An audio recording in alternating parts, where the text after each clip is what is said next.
आम्ही 8 तारखेची वाट पाहतो. महाराष्ट्रातले मंत्री आहेत संजय शिरसाट, त्यांनी तुमच्यावर जळी अशी टीका केली करू द्या ना. प्रयागराजला जायला पाहिजे होतं, तिथं चेंगरला असता तुम्ही तर शहीद म्हणता आला असता, ती पण संधी दिली नाही. आम्ही प्रयागराजला जाणार आहोत.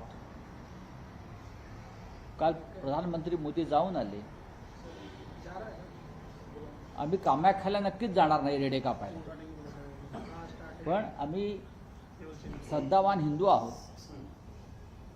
आणि श्रद्धेत आणि हिंदुत्वामध्ये गद्दारीला स्थान नाही, बेईमानीला स्थान नाही.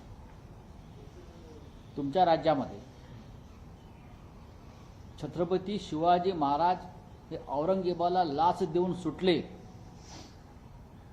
पळून गेले असं सांगणारे लोक ज्या राज्यामध्ये वावरतात खुलेआम, तुमच्या विचाराचे लोक, सरकार काय करताय आणि तुम्ही आम्हाला सांगताय चेंगरून कोण मरणार हे भविष्यात तुम्हाला दिसेलच. आम्ही स्वतः शिवसेनेचे काही लोक याआधी गेले, आमचे राजन विचारे जाऊन आले, इतर अनेक लोक जाऊन आले. भविष्यात आम्ही जाऊ. सध्या सगळे VIP लोक जाऊन येत आहेत, प्रधानमंत्र्यांसह सगळे. केलेला आहे. राहुल सोलापूरकर यांनी लिटमस टेस्ट होती बोलून दाखवायचं असल्याने संघाचे अनेक लोक अशा पद्धतीचे स्टेटमेंट देतात, नंतर माघार घेतली जाते. नाही, हा संघाचा अजेंडा आहे. आमच्या महाराष्ट्राच्या दैवतांचा अपमान करणं हा एक संघाचा जुना अजेंडा आहे. कधी सावरकरांवर ते घसरतील, कधी गांधीजींवर घसरतील, आता तर ते छत्रपती शिवाजी महाराज, संभाजी महाराज यांच्यावरती घसरायला लागले. अनेक प्रकारचे विकृत चित्रपट निर्माण करून संभाजी राजांचं विकृत चित्रण करण्यात आलं.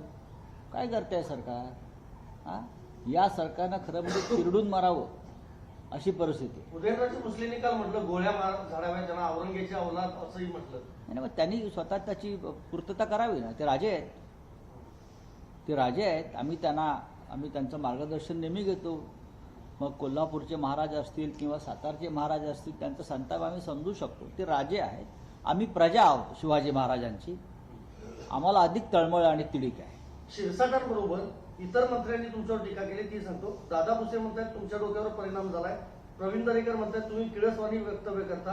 आणि शंभूराज देसाई म्हणतात चिठ्ठी काढणारा पोपट तुम्हाला ठाण्याच्या वेड्यांच्या हॉस्पिटलमध्ये भरती. नाही, बघा कोण काय म्हणतं आहे.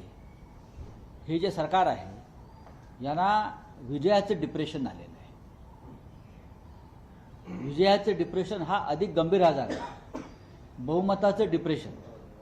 आणि त्या डिप्रेशनमधून ते बाहेर पडायला तयार नाही. आणि चुकीच्या पद्धतीने मिळवलेलं बहुमत, त्यातून मिळालेला विजय आणि त्या विजयाचा धक्का न पचवता आल्यामुळे आलेलं डिप्रेशन, त्यातून हे बोलत आहे.